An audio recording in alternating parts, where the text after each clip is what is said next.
سلام تعني هبلي كبراتن كبرانن بيسب دبيت ميديا كمون تخاتلتي مدب كواخم نواخم ببزلهم معدي ساعات قطاطرا سلام تكون لنا منه دبيت ميديا والساعات سينورو مدب كواخم نواخم حيزنا قريبنا لنا سنة صنيحكم مدلوات ناخد كافلو علمنا أيو نافتو وانا مدلونا إلهم فوسرق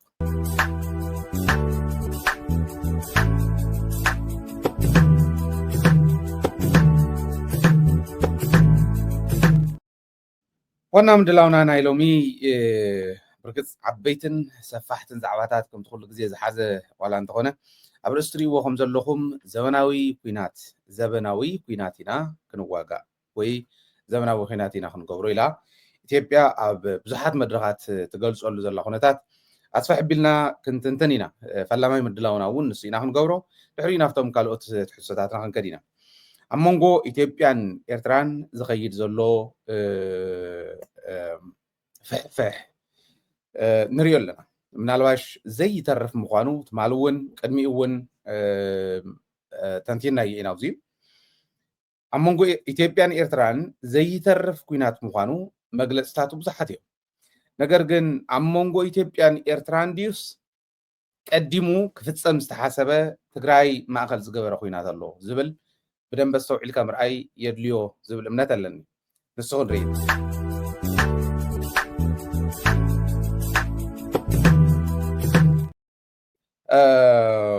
ناي تجراي إن جيوغرافي أو لوكيشن مرعي وساني إزخونا وكم زي زبالة تجراي زي رجعة نيرترا خدل زخللو من قدي أينا إيو الكاميرا أي يدليو كم تحرى زولو بعفار جيرو عفار عودة خوينات جيرو أو عفار الناس حابة يخود دون يترا هزو عفار زخوني يخوني الكاز غير من قد مخان نسو بقلسي مرعي يدلي ويس نايب حكي ببوريا جيرو ززلق نجار كهليو نالباشون معراب تقراي حيزل لغويلو سلز أمن بمعراب تقراي بأم حجر جيرو خاطو ديو زدلي كم جيرنا دينا نايلو وهات حساب كنحسب ويس منالباش اتحكي إثيوبيا تدولي زلا أب تقراي ون إثيوبيا بتدولي زلا من قد نخد كيد زمچاچو ولا زلو من قد بدنبي رينا خنقمقمينا زبل مرأي وسطاني إثيوبيا بزخونه يخون من قدي تقراي زي رقصت نيرترا تحلف يتغل حزي تقراي ناي إيرترا طبق أخوينا تنبر اللوا نساتهم ولا يردوا لهم تقدم حزز نبره ناي إيرترا طبق أخوينا تنبر اللوا مالتي يكون تقراي زي رقص كاز قبر كوينات عمونغو إثيوبيان إيرتران جن يلن ازيوت جيوغرافونا يفكرن اتسلوومنا يكون مخونتاتونا يفكرن انتاي لوم يوم دعمو زتاللو زلو نتخالي منالواش نتقراي كوص حاز خل حبريتا تقراي نختدالون بتقراي جيروم عاتيوم نيرترا دلايم كغبرلو زخولو منقدي كي يخلف نتقراواي انتاي لوم يوم زعشو زلو برقص كغبرو يخولو يكونن زلو كغبرو يخول يوم كمكر خول يوم كندو زاكل زدن قرناي مريحنت رئسي او إثيوبيا اتحززوا وزلو كغورو يمكرون كنبلين خلن تنزمصون زلو ناي درون بزحي تنزئتون زلو ناي عيرات بزحي نسون زريناي كم كغورو خوليوم مو إرتراخه نعوز غون نجر زي ترالوت ديات صنح زيهم كلهم رأي موسنتي حزي كم زي زبل قداي دقاقي من خنري خلنا كالي خمسل غيري واتا ايم كابزات انتنازي ازي وصوختو لنا تخليو ناي هلونا حتى سلو زخونه حزب تقراي كزلق انت خوينو هلونو خرغاغص انت خوينو تايخ قبر زلو وي لخ حسب كلهو ኢትዮጵያ زلاتلن ኤርትራ زلاتلن مرعي وسان سلو زخونه كمتو عبزو سمون زي خنكتاتلو زقننا ازيو جيديون تيموثيوس يبحال ناي ኢትዮጵያ ወፃ ጉዳይ ሚኒስትሪ ክንገልጾ ኾን ዝቀነና ኢትዮጵያ ወፃ ጉዳይ ሚኒስትራ ኣብ ከባቢታት ምብራቅ አፍሪካ እንዳዘወረቀኒ ሰብኣይ ዚ ማለት ብጅቡቲ ጀሚሩ ኣብ ካልኦት ናይ ምብራቅ አፍሪካ ሃገራት እንዳዘወረቀኒዩ ክልተ ነገርየን ሓንቲ ግልጽ ብግልጽ ዝወፀት እታ ካሊእ ከዓ ምናልባሽ ንሕና ካብ ተመክሮኦም ካብ ታሪኾም ሪኢና ክገብርዎ ይኽእሉ እዮም ኢልና ንሓስቦም ካልኣይ ነገር ንወስኸሉ ማለት እዩ ሓደ ንሕና ባሕሪ የድልየና እዩ ወደብ የድልየና እዩ ወደብ ክንጥቀም ዓለም ለኻዊ ሕጊ እውን እዚ ስለ ዝብል ይሕግዘና እዩ ለዚ ካብ ኤርትራ ታሪኻዊ ትሕዝቶ ናይ ኢትዮጵያ እውን ስለ ዝነበረ ባዕሎም ባይዘወይ ቃል ብቃል ከምዚ እዮም ዘልዕልዎ ታሪኻዊ ትሕዝቶና እዩ እዮም ዝብልዎ ነቲ ባሕሪ ስለዚ ታሪኻዊ ትሕዝቶና ስለ ዝኾነ ዓሰብ ንምርካብ ኣብ እንገብሮ ኸይዲ ከይትቃወሙና ዲፕሎማስያዊ ጉዕዞ ናይ ኢትዮጵያ ከይኽሎፍ ናትኩም ኢድ ኣብዝዩ ክንረኽቦ የብልናን ኢሎም ይዘው እዚ እቲ ናይ ዲፕሎማሲ ጉዕዞ ናይ ኢትዮጵያ እዩ ጌዲዮን ከምዚ እናገበረ በዓል ሬድዋን ናብ ሱዳንን ካልእን ከይዶም መኪሮም እተን ክቃወማና ይኽእላ እየን ዝብልዎን ኣብ መንጎ ግብፅን ሱዳንን ግብፅን ኤርትራን ዘሎ ኣፈላላይ ንምቁራፅ ኣይምን ርክብ ንምቁራፅ ኣፈላላይ ንምፍጣር ሱዳን ሒዝና ኢና ክንገብሮ ንኽእል ዝብል እዩ ዕላማ ነይርዎም ንሱዳን ከይዶም ተሳኺዑሎም ዶ ኩሎም ኣይተሳኺዑሎምን ካልእ ዘረባ እዩ ዳርጋ ኩሎም ኣይተሳኺዑሎም እንተሎ ኣብይ ኣሕመድ ንኣውሮፓ ክኸድ ከሎ ኣይተሳኺዑሎም ኣብይ ኣሕመድ ናብ ኢንግላንድ እውን ከይኣቱ እዩ ተገይሩ ናይ ህዝባዊ ዓመፅ ክህሉ ስለ ዝኽእል ክትኣቶ ይትኽእልን እዩ ተባሂሉ ኣይተሳኺዑሎምን ግን ተዝገበርዎ ትሙኮራ እዚ እቲ ካልኣይ ሓግዙና እዩ ብሰራዊት እውን ሓግዙና ልክዕ ከምቱ ሶማልያ ዝሓገዘቶም ከምኡ ሓግዙና እዩ በፅዋር እውን ሓግዙና እዩ ብዲፕሎማሲ እውን ሓግዙና እዩ እዚአን ሒዞም እዮም ክዘውርቆን እዮም ኣብ ፓርላማ ናይ ኢትዮጵያ ኣትዩ ጌዲዮን ዝበሎ ግን ተዋና መልእኽቲ ከምቲ ትርእይዎ ዘለኹም እኛ ከጎረቤት ወይም ኤርትራ ያልተመለሰልን የኢትዮጵያ አየር መንገድ ገንዘብ ብቻ አይደለም በገንዘብ የማይተመንም የምናስመልሰው ትልቅ ንብረት አለን ይብል ታይ ማለት እዩ እዚ ናዕሪና ክንሪኦ ዘለና ናፍቲ ሕዚ ዝብልዎ ዘለው ኩናት በአየርን ብድሮንን ኢና ክንገብሮ በእግረኛ ይኮናን ክንገብሮ ዝብልዎ ዘለው ክመፅኦ የንሱ እቲ ሕዚ ዝብሎ ዘሎ ግን ራእይዎ ሕዚ ዝብሎ ዘሎ ናይ አየር መንገዲ ናይ ኢትዮጵያ አየር መንገድ ኣብ ኣስመራ ነይሩ እንዲ ገንዘቦም አይሃውዎም ባይዞ ኤርትራ ብዝገርም ኩነታት ተፃዊታት ኣሎ ክጅምር ከሎ ኣብ ልዕሊ ትግራይ ንምጥፋእ ክልቲኦም ሓቢሮም ዝኸፈትዎ ኩናት ኣፅዋር ናይ ኢትዮጵያ ዝገደፍሉ ይብሎም እዚ ጭቡጥ መረዳእታ ዝነግረኩም ካብ ባዕሎም ካብ ኤርትራውያን እውን ዝረኸብኩ ካብ ባዕሎም ካብ ኤርትራውያን ተመክሮ እውን ኣለዎም ሻዕብያ ኣብ ኣፅዋር ዘለዎም ድሌት ዝገርም እዩ ኣብ ምዕራብ ትግራይ ዝኾነ ኦፕሬሽን ተሰሪሑ ይብሎ ኣብዚኡ አይ ቲንክ ሃይለ ተገራላ ይመስለኒ ተዘይተጋግየ ኣብዚ መፅኡ ኣብኡ ተሰሪሑስ ታንክታት ተታሒዘን ተማሪኸን ወያኔ ኣመሪኻተን ተወሰኑ ተጋደልቲ ናይ ሻዕብያ ግን ነይሮም እዮም ሽዑ ድሓር ክንወስደን ኢና ኢሎም ህልቕ ገጢሞም ግደፍዎም ሃውዎም ድሓን ሽግር የለን ኢሎም ሂቦሞም ማለት ኣብ ኣፅዋር ዘለዎም ርድኢት ብጣዕሚ ፍሉይ እዩ ኣፅዋር ናይ ኢትዮጵያ ከበድቲ ብረት ዝበሃሉ ተወንጫፍዶ ታንክዶ ክዛዕ ዝበሃላ ኣብ ትግራይ ዝነበራ ግሕጥ ጠቢላ ወሲዳተን ሻዕብያ ተፃዊትሎም እዚኡ ናይ መጀመርያ ባእሶም ኣፈላላይ ሰራዊት ትግራይ ክድዕኾም ከሎ እግሬ ውፅን ጉያ ክኾን ከሎ እግሬ ውፅን ኢሎም ጥረሖም ኣይጎየዩን ኤርትራውያን ናይ ኢትዮጵያ ኣፅዋር ግሒጦም እዮም ከይዶም ሓደ ትግራይ ዝነበረ ካልኣይ ከዓ ብኤርትራ ንእቶ ኢሎም ኣብ ኤርትራ ዝነበረ ሰራዊት ናይ ኢትዮጵያ ሒዝዎ ዝነበረ ኣፅዋር ኩሉ ከም ዘለዎ እዮም ትርፎም ነጊርናኩም ኢና ሽዑባ ይዘው ነጊርናኩም ኢና ከም ዘለዎ እዮም ትርፎም ጥርሖም እዮም ሰዲዶም እዚው ፍሉይ ዝኾነ ጭቅጭቅ ይፈጥሩሎም ነይሩ ኢትዮጵያ መልስለይ እንተና ኣሰዚየን እዚየን እንደኳ መልስለይላ ብፍሉይ ናይ ኣፅዋር ዝርዝር ሓቲታታ እያ ኤርትራ ዘይትሪፋቶ ኤርትራ ይሃበትን በፅዋሮም እዮም ክገጥሙሎም ተኮይኖም ሕዝ ማለት እዩ ሓደ ገጽ ጅግንነት እዩ ጎበዛት ኮይኖም እንኳ አትረፍዎ ሕዚ ነዚዩ መልስ ብዝመስል መልክዑ ተፅዋር ዘትረፍሎም ምብለይ ንህብነይ ንምልስን ዝበልዎም نحنا بإجرنيا يكوننا كنقبرو بمدافعن بتونشفتن بأيرن بدرونن يناخن قبرو إلهم بقلص حزي أبدا بايزارول بقلصي جديونوني الويو أبي حمدوني الويو كالوتوني لمي بايزو إن تقرأي كتيقوا أخلو مبل سالساي حتو مجمريا حقوزنا سراويتكم يئتوني إرترائي نيرو نور الراني إرترائي سوهم يهم قطقمو عصبنا حزن إرترا نور الرأي نيرو بالله مسؤول بلو عزز هاونا مكونناتينا زي بالنمبر سراويت لنا يلوم يوم السون بالله مستوى هالو جن شرن عدقراتن يعني مقلن زين هاونا مو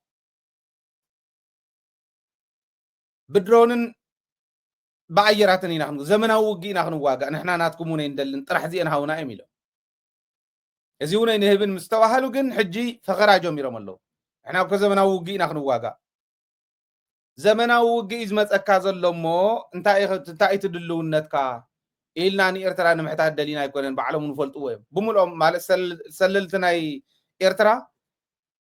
ኣዲስ ኣበባ ደይኒው ኣብ መላእ ከተማታት ኢትዮጵያ ደይኒው እንታይ እቲ ምድላው እንታይ ይመስል እቲ ምድላው ናይ ኢትዮጵያ ዝብል እኮ ባዕሎም ይርድእዎ ኣለዉ ነቲ ህዝቢ ግን ንህዝቢ ኤርትራ ኮነ ንህዝቢ ትግራይ ንህዝቢ ኣምሓራ ጠቕላላት ህዝቢ ክርድኦ ዘለዎ እንታይ ኢልና እንተሓሲብና ከምሕዝ ዝብሎም ዘለኹ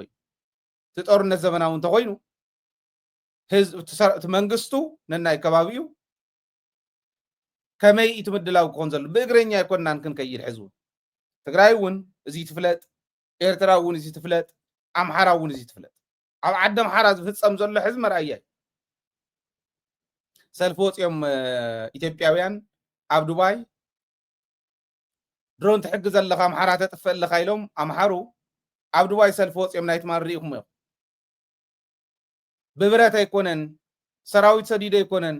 ብናትኩም ድሮን ይዘጥፍኦ ዘሎ ህዝብና ተዓገሱ ንቢንዛይድ ሽሙ እንዳልዓሉ ሓያል ሰልፊ ነይሩ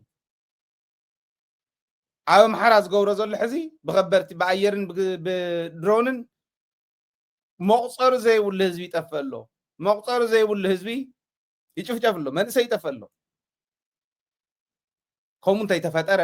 ድሮን እየን ክመፃ ኣየራት እየን ክመፃ ሚሳይላት እዮም ክመፁ ስለዚ ፀረ እዚኦም ዝኾኑ መሓዝ ከምኦም ዝበሉ እውን መሓዝ የድሊ ማለት ግልፂ እንድያ ትመፅእ ዘላ ሕዝታ ኮይናት ስለዚ ከይመፀና እንድሕር ደሊና ምድላውና እዩ ከየምፆ ዝኽእል ባይዘው ኣብይ ኣሕመድ ከይመፅእ ዝገብሮ ምድላውና እዩ ከምድላውናቱ ነዚኣ ትመስል ለዚ ባዕሎም እውን ብግልፂ ንሕና ዘመናዊ ውጊና ክንዋጋእ ጌዲዮን እውን ዝበሎ እዩ ዝብል ዘለኹ ኣብ ዕፁ ኣኼባታት እውን ዝብልዎ ዘለዉ እንተሎ ነቶም ባንዳታት ናህና እውን ዝብልዎም ዘሎ እዚ እዩ ለዚ ዘመናዊ ውግእ ስለ ዝኾነ እንዋግኦ ኣየራትን ድሮናትን ኢናእቲና ዘለና መዓት ድሮን እዩ ባይዘወ عرب إمارات سون حجزاته خالتون حجزونهم خندرو درونات يكونه نزن درون زين كتألف زغيل عيارات كودق زغيل محاز والثاني إيو كترف انت خوين حزوم يوم تتواهيلو ترف يغيل تحاد من قد ما ترفون نسوس الأزغوان مبر بقلسي نسيو لله أفتو أسوار ترح يكون نتريفهم لهم وسيدهم لهم ناي أير من قد جنزبون وسيدهم لهم يوم لذي انت عايزو بالزلو ናይ ኣየር መንገዲ ገንዘብ ጥራሕ ኣይኮነን ኣትሪፎምልና ወሲዶምልና ገንዘብ ወሲዶምሎም እዮም ኣይንህብን ኢሎሞም እዮም ክንዶ ዝኣክል ባይ ወይ ንኤርትራ ብሓደ ግዜ ሓደ ትሰርሖም ስራሕቲ ኤርትራ ዘይምድናቕ እየከኣለን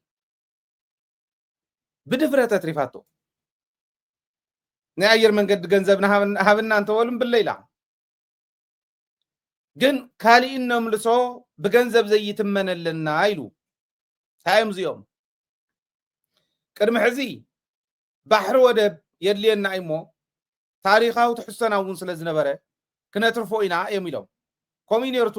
ጉያ ቅድሚ ሕዚ ከም ትፈልጥዎ ሕዚ ግን እንተሎ ተቃወምቲ ፓርቲታት ዘውፅኦ ዘለዋ ኢትዮጵያ ከም መንግስቲ እውን ናይ ኢትዮጵያ መንግስቲ እየ ዝብል ዘውፅኦ ዘሎ ኤርትራ ትበሃል ዓደላትና እዮም ዝብል ኤርትራ ትበሃል ዓዲ እቲ መሬት ናህና እዩ ብግልፂ ቃል በቃለው ኣርእየኩም እየ ብዝሓለፈ ናይ ኤርትራ መሬትስ ናህና እዩ ዝብሉ ህዝብ ኣይኮነን ህዝብ እንተልካዮም በዓል ይፈልጥ እዮም ዝብሉ ገለገሊኦም ኣብ ሚድያ እንዳወፁ ኣብቲ ፅዕፅዕ ኣብ ልዕሊ ትግራይ ጨፍጫፍ ኣብ ዝካየደሉ ዝነበረ እዋን እንታይ ይብሉ ነይሮም ነዚ ሰዎች ገሊኦም ካብ ሰማያት ዝተደርበዩ ኣጋንንቲ እዮም ይብሉና ነይሮም ፓስተራት ኢና ባህልቲ ቃል በቃል የዛረብ ዘሎ ገሊኦም ካብ የመናውያን እዮም እዚኦም ካብ የመን ዝመፁ እዮም ሰሜን ዘሎ ሓይሊ ሰሜን ዘሎ ህዝቢ ካብ የመን ዝመፀ እዩ ወደባት ኣይኮነን ይብሉ ነቲ ወደባት ነታ ኢትዮጵያ ትበሃል ዓዲ እውን ዝመስረተ ኣብ ዝወደቐትሉ ኣብ ትወድቀሉ ናብ ጉድጓድ ድኽነት ኣብ ተኣትወሉ መዚሒቑ ዘውፅእ ህዝቢ የመናውያን እዮም እዚኦም ኣብ ዝኾነ ዓመተ ምህረት ሸሊኾም ዝመፁ እዮም ከምዚ ዝመፁ እዮም ብስደት ዝመፁ እዮም ይብሉና ከምኡ እዮም ዝብሉ እቲ መሬት ናህና እዩ ይብልዎ ማለት እቲ ህዝቢ ኣይኮነን ህዝቢ እንተዝኾን ነይሩ ንህዝቢ ትግራይ ምኾን ንትግራይ ዘይኮነት ዓዲ ንኤርትራ ክትኮነ ይትኽእል ብዋናነት ግን ብገንዘብ ዘይትመነለና ዝብሎ ዘሎ ናይ ኢትዮጵያ ጉዕዞ ሕዚ ኤርትራ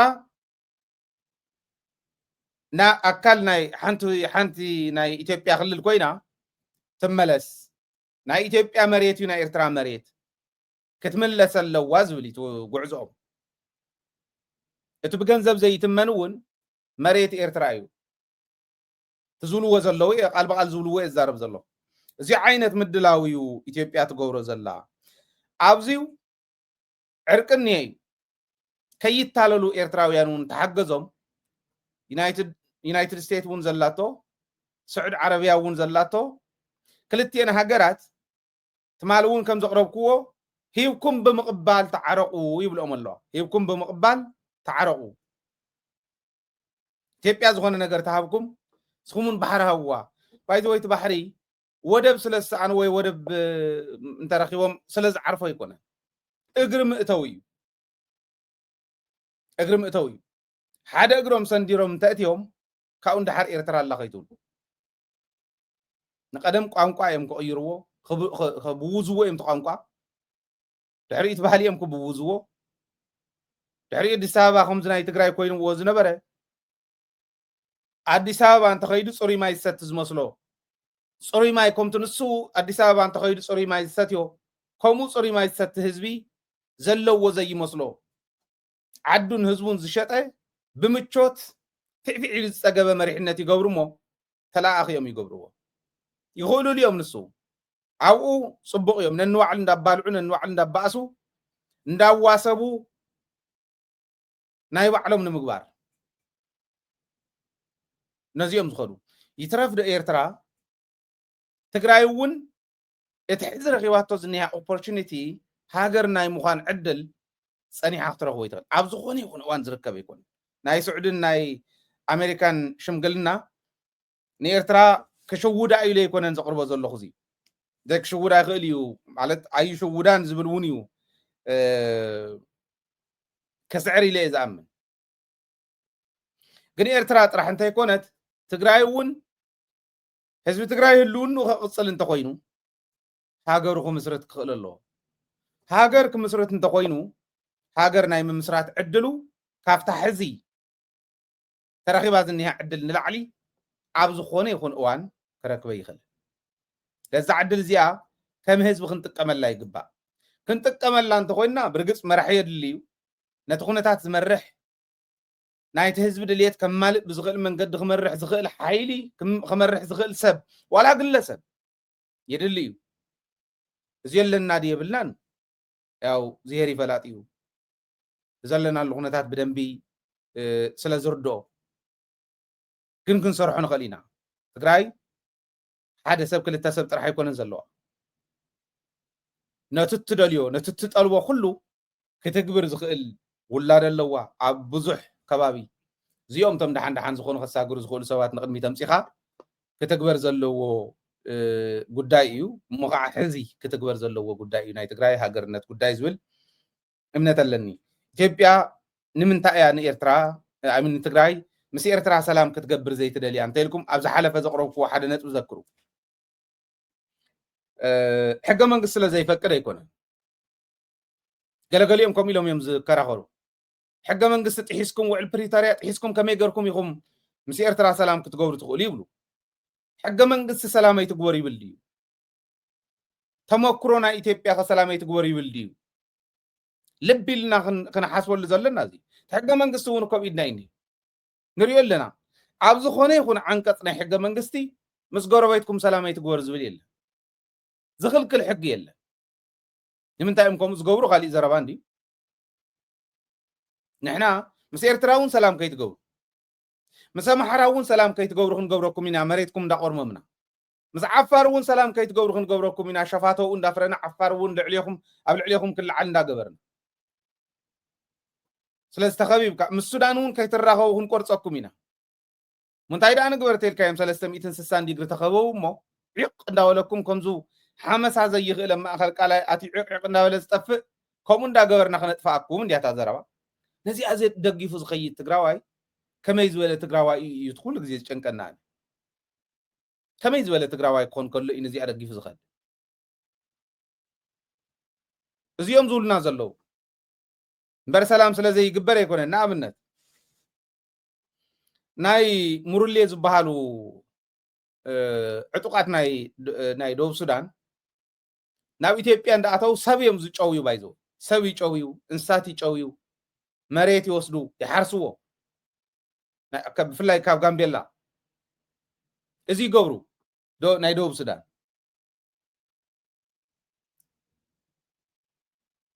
እዚ እንዳገበሩ ምስ ሓመስዎም ቅድሚ ሕዚ ተኣምራት ይስራሕ ነይሩ ሎማ ዓቕሚ የብላ እንተ ዓዲ ኢትዮጵያ ቆልዑ ወሲዶም ተስታውስ እንተኾንኩም ናይ ጋዚ ክፍለ ጦር ኮማንዶ ናይ ኢትዮጵያ ብኣየር ከይዶም ኣብ ደቡብ ሱዳን ዓሪፎም ናይ ሃገር ላዕላውነት ጥሒሶም እዮም መፅኦም እትዮም እውን ጥሒሶም ኣትዮም ብኣየር ከይዶም ኣየር ወለድ ወሪዶም ነቶም ቆልዑ ሒዞም ነቶም ዝወሰዱ ዋግኦም ከፊሎም መፅኦም ሕትም ኢላ ነይራ ካብኡ እንዳሓር ድሕሪኡ ቆልዑ ክመፁ ከለዉ ፀወታ ቆልዑ ጀሚሮም ይወስድዮም ሎሚ ኣብዚ ክልተ መዓልቲ እኳስ ድላዮም ፈፂሞም ከይዶም ደቂ ኣንስትዮ ደፊሮም ኣንስቲ ሰውእተን ንድሕሪት ኣሲሮም ኣብ ዓራት ኣሲሮም ብዓለም ዝብልዎ እየ ዝዛረብ ዘለኹ ሰውእተን ንድሕሪት ኣብ እግሪ ዓራት ኣሲሮም ልዕሊ 10 ዝኾና ደቂ ኣንስትዮ ተደፊረን ኣብ ጋምቤላ እዩ ዝብል ዘሎ ሰውእተን ተኣሲሮም እንዳረኣዩ ቆልዑቶም ካብኡ ተወሲዶም ኣንስቶም ደፊሮም ደቆም ሒዞምሎም ከይዶም ማለት ኢትዮጵያ ምንም ክትገብር ኣይከኣለትን እንታይ ገይሮም ደኣ ናይ ጋምቤላ መንግስቲ ፖሊስ ኮሚሽን ናይ ጋምቤላ ንፀጥታ ሓይልታት ናይ ደቡብ ሱዳን ተራኺቡ ናይ ሰላም ኮሪደር ንግበሮ ተባሂሎም ተፈራሪሙ ከም ተፈራሪሙ ኣብዚ ብርግፅ ኣብኡ ዘሎ ናይ ፌደራል ፖሊስ ኣብቲ ከባቢ ንሱ ዘሎ ኣብቲ ክልል ዘሎ ፌደራል ፖሊስን ኣብቲ ክልል ዘሎ መከላከያን ተሓዊሶም እዮም ኣብቱ ምፍርራም ተፈራረመ ግን ክልል ጋምቤላ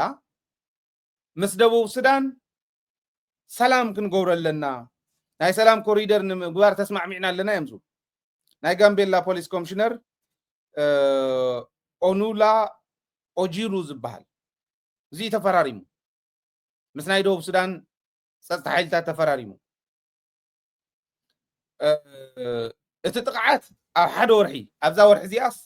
ኣብ ወርሒ ጉንበት ሶሪ ሎሚ ሰነ ኢና ዘለና ኣብ ወርሒ ጉንበት ክልተ ግዜ ጥቕዓት ፈፂሞም ሓደ ቆልዑ ወሲዶም ከፍቲ ወሲዶም ኣጣል ወሲዶም ናይ መጀመርያ ጥቕዓት እሱ ተኻልኣይ ጥቕዓት ግን ልዕሊ 10 ዝኾና ደቂ ኣንስትዮ ኣብ ቅድሚ ሰብኡተን ደፊሮም ደቆም እውን ወሲዶም ከፍቲ ገለ እውን ወሲዶም ሸ ሕዚ ምስ ጨነቆም ጋምቤላ ከም ክልል ናይ ሰላም ውዕል ተፈራሪማ ምስ ደቡብ ሱዳን ሰላም ስለ ዘድሊ እዩ ናይ ሰላም ውዕል ክትገብር ስለ ትኽእል ተኽልል እዩ ካብ ክልል እውን ናይ ፖሊስ ኮሚሽን ተፈራሪሙኒ ኣብ ትግራይ ክመፅእ ከሎ ሰላም ምግባር ምስ ጎረቤትካ ሃገር እንደ ኤርትራ ምስ ጎረቤትና ሰላም ምግባር ኣባና ክመፅእ ከሎ ዘይሕጋዊ ዝኾን ኢ ሕገ መንግስታዊ ዝኾነሉ ንኻልኦት ክኾን ከሎ ሕገ መንግስታዊ ዝኾነሉ ምክንያት እንታይ እዩ ሓደ ሕገ መንግስቲ እውን ኣይኽበርዎን ቀደሙ ኣብ ትግራይ ምስ ትግራይ ዘራኽበና ትግራይን ኢትዮጵያን ዘራኽበና ውዕል ፕሪቶሪያ እዩ ንሱ እውን ኣይተግበርዎን ሕገ መንግስቲ ግን ጥሒሶም እዮም እኒው መሬትና 40% 50% ቆርሚሞም ሒዞም ትግራይ እናበሳበሱ ትግራይ ከፍርስ ዝኽእል ሓይሊ እንዳፍረዩ ኣብዚና ዘለና እዚና ዝተውዒልና ክንሪኦ ዘለና ከም ተጋሩ እዚ ዝተውዒልካ ምርኣይ የድሊ ንሕና ንኽእል ኢና ኣብዙ ክንከፋፈል የብልናን ባዩ ሰላም እዩ ዘድልያ ትግራይ ምስ ጎረቤትና ሰላም ክንገብር ሕገ መንግስቲ እውን ስለ ዝፈቅደልና ፀሓስናዮ ሕጊ የለን ሕገ መንግስቲ ዝጠሓሰቶ ባዕላታ ዓዲ እምበር ንሕና ይጠሓስና ንሰላም ቦርደር የብሉን ለዚ እዚ ኢና ጌርና ዘለና እዚ ከይንገብር